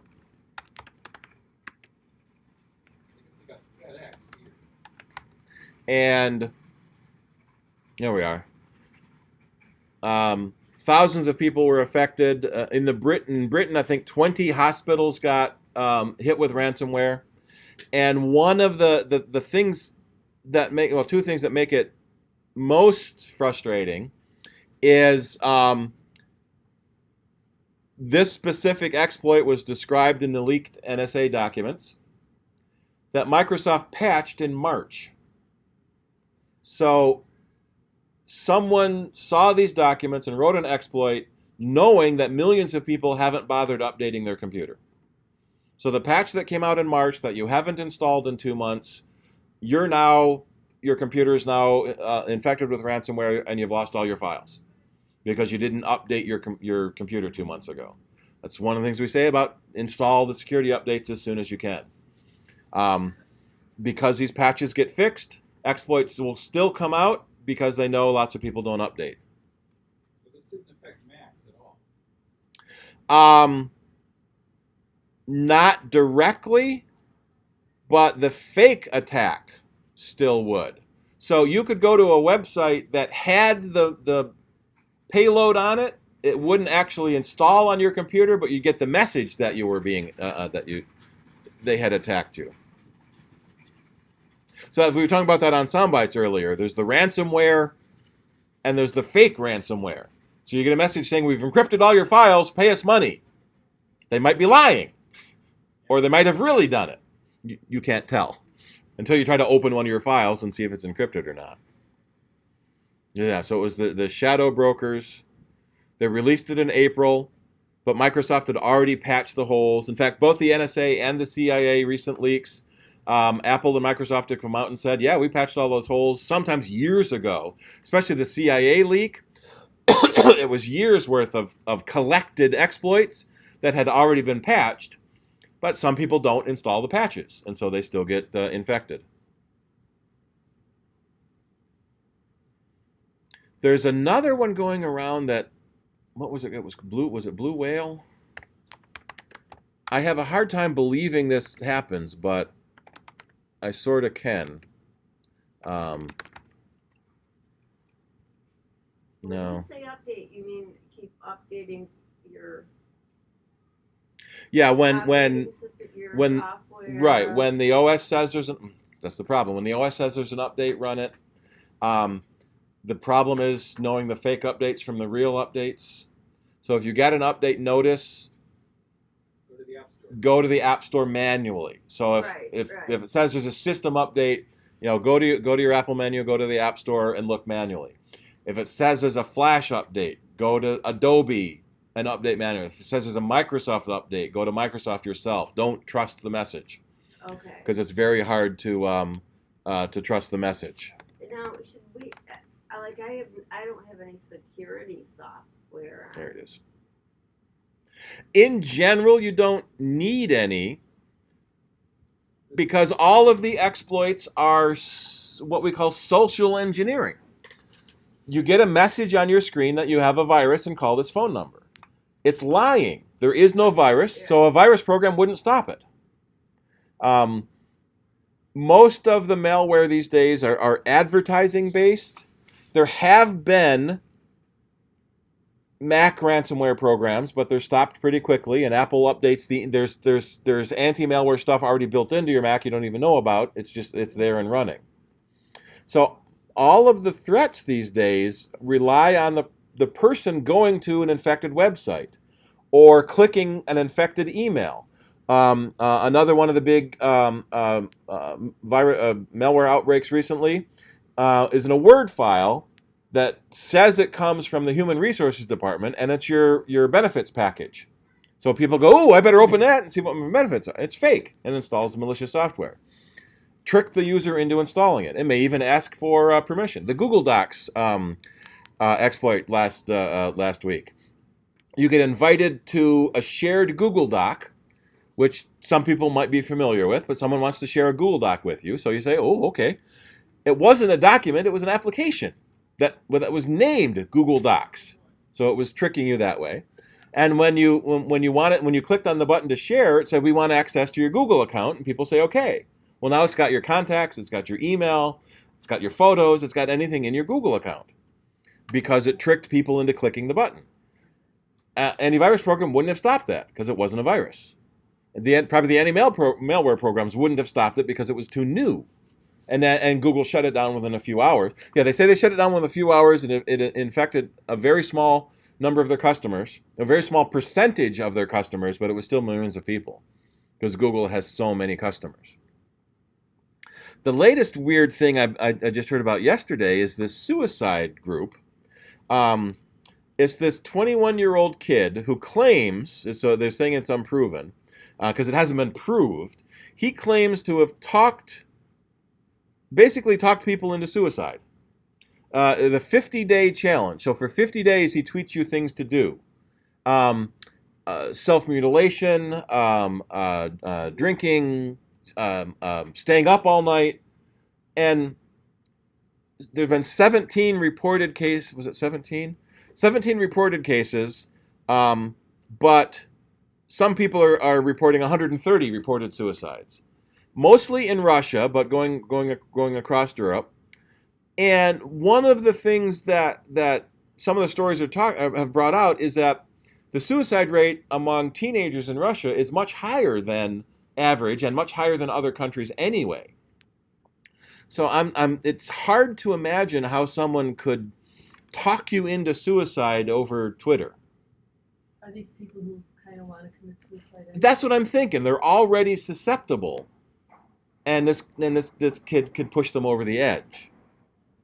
And so it's calling the Blue Whale 50-day challenge, and they've talked to people who. Like terrorist groups that No, it's a kid. Yeah, There was a but picture of him on one of these. a lot of, Yeah, there he is. He's a 21-year-old kid. Just this kid is doing it. He's tweeting these people. He's calling them, having them do these challenges every day, and on the 50th day, the challenge is to kill yourself. So and he's in jail now. So they've 16 that they've definitely linked to him, but some of the reports are saying 130 more. this is there was just a little girl, 13, and Yeah, there have been several cases of Penfield, bullying, yeah. internet cyber stalking, internet bullying that have resulted in suicide. Well, was a local case. They didn't even attribute it to anything specific like that. It's just that one of the schools, I thought it was Penfield, yeah. had 4 suicides in a short time. 16 months. Yeah, 16 months. But yeah, and I had. Yeah, here it is. But I didn't know if they knew what the reason was. Kids have been really pretty bad when it comes to bullying on the internet. Yeah. For quite a while now, I think. 4 students in 16 months. The stories I saw in this didn't attribute anything specific, like, pattern of bullying or whatever. Oh. Just coincidental and, usual suspected causes. I went to my 50-year high school reunion the other night, and then the next day we went to our high school and just had a look around. But anyway, we were standing in the cafeteria, and one of the girls said, I went to Nazareth Academy, and said, were there any bullies in our class? And we couldn't come up with any, It was a Catholic all-girls school, but back 50 years They ago. were wearing black outfits. Right. Carrying rulers. I thought about that too, and I don't remember. I mean, there were cliques. I mean, Mhm. there were cliques, but Yeah, a lot of it's especially the high school is just the quest to fit in, and you don't get in the clique you wanted to, and yeah, see, I don't remember any active bullying. I did have some problems in junior high. I carried a briefcase for all my books. My junior high was broken into 2 wings, and my locker was in one wing, and all my classes were in the other wing. So this is long before backpacks, apparently, because Yeah. I carried a briefcase. And so I used to get teased for carrying the briefcase. And one of the bullies in school, I can still vividly remember this too. I was walking up the stairs, and they were trying to unhook my briefcase latch, because knocking books out of kids' hands was a big thing. yeah. So when I got to the top of the stairs, I set my briefcase down, turned around, and wailed him. And then he beat the hell out of me. But I gave him a black eye.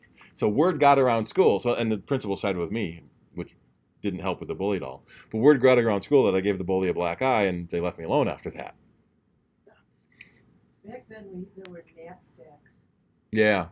they But were it wasn't that only common when I was in school. Everyone carried just their books. Yeah, you Yeah. carry Yeah. bags. And you're under your arm, yeah. It's a reputation for suicide.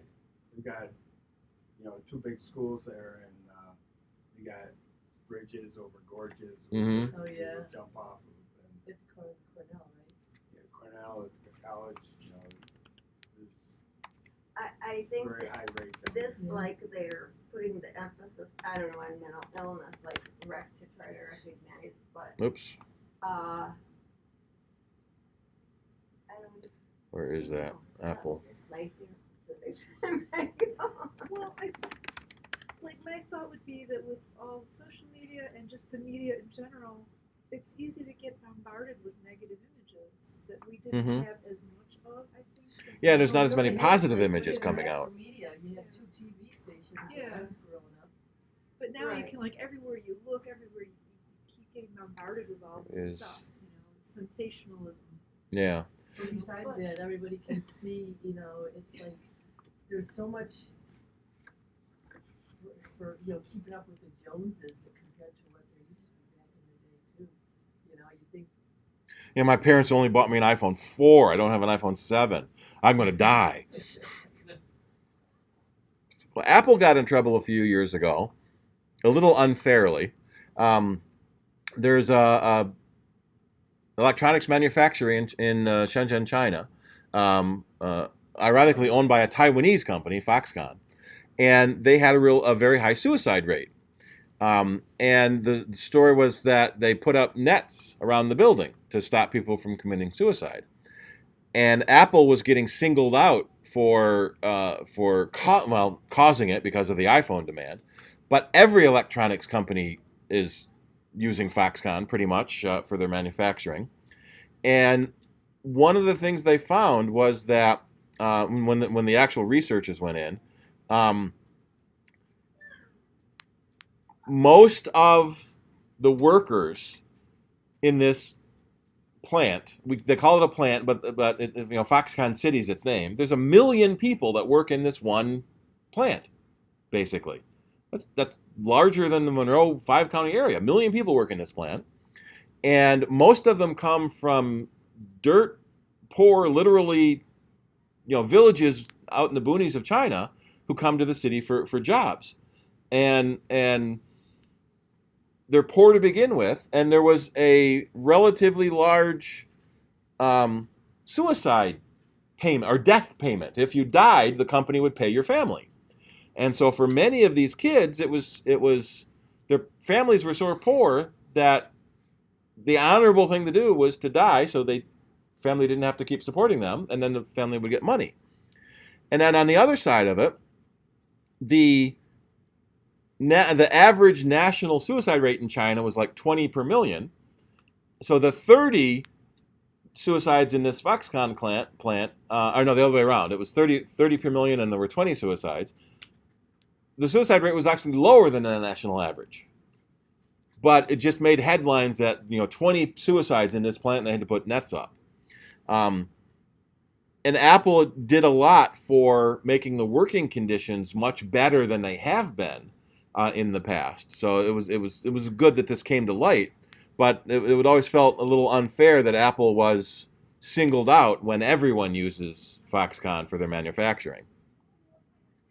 And Foxconn built another plant in Brazil and hired another 1 million workers there in another relatively poor country.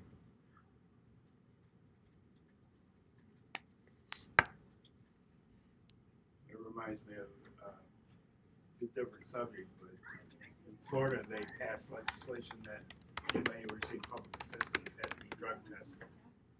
And part of the scandal was that the governor, Scott, owned a company that did the drug testing. Yeah. So he benefited financially. But then the zinger was that they found that A chart here. drug usage among that population was lower than the, ambient drug usage in the whole Yeah. state. Because that's the stigma. People on welfare are obviously drug addicts and cheats, and I'm sure some of them are, just like in any group of people, but not everybody. But it was significantly lower. I mean, it was hard for me even to believe it. Yeah. It was like 2%, something like that. So Apple has this customer or supplier responsibility statement they put out about through their supply chain, they're trying to eliminate landfill, conserve water, stop using unsafe chemicals, and now they're moving beyond sort of the obvious, and now they're going to another step about ores. A lot of the chemicals used, see if they have a picture of it, bismuth, galenium, even lithium. A lot of these chemicals are mined in very poor countries under very poor conditions. And so Apple is trying to get that step of the supply chain better working conditions. And they're also trying to stop using mined materials. They're trying to recycle everything so they don't need to mine anything more. They just recycle, last year's phone becomes, this year's computer. Resourcing. So that's what they're trying to do now. Tin, tantalum, tungsten, and gold. Trying to cut down on how much material is actually mined and trying to reuse stuff they already have. Remember the Liam robot they had? They announced. Let me see if I can find it. Yeah. They had a robot called Liam that recycled phones. Oh, I don't have the speaker hooked up. Happens to a product at every stage of its life cycle. Meet Liam. When it's time, Liam deconstructs your iPhone. Parts are detected and removed and separated. So the materials inside those parts can be repurposed to rescue cobalt and lithium from the battery, separate the gold and copper in the camera, extract silver and platinum from the main logic board, so the materials in your iPhone can live on. Because in a world with limited resources, some things can't be replaced.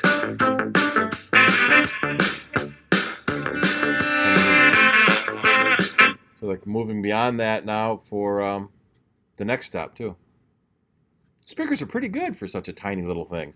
Yep. It's all out of the laptop. Yeah, I forgot to plug in the other speakers. All right, any last questions before we leave for today? One, I just at the very beginning, you were talking about the deregulation and the ISP. Mm-hmm. What was the deregulation of? There was a rule that the Obama administration got put into place that the ISPs could not sell your data without telling you. Let me find it. And so that was reversed. President Trump signed that bill, reversed it. So now the ISPs can collect all your data and sell it without your permission and knowledge. And why do we think he did that? Because the telecoms paid him. Because what? That's his nature. I think he has admirable goals to cut down on government regulations. Right. But some regulations are good. Yeah, why is he cutting out all the ones Yeah. that we think are So good? he Not is. just him, but Republicans generally. Yeah, the Republicans in general, they want to cut down on government and let the companies handle everything, which may not be good for people.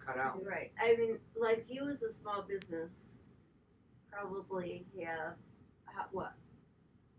a book of like this of regulations. Yeah. And New York is already heavily regulated to begin with. well, yeah, but those are the things that need to. Yeah. I mean, small businesses are Yep. suffering, and I mean, it's ridiculous. I don't even know how you would even keep up with what the regulations are. It's a catch-22, the healthcare issue. We're a small company. We can't afford to provide healthcare to employees. Right. And so one of the things that we have seen with the previous Affordable Care Act is that companies are not hiring as many people.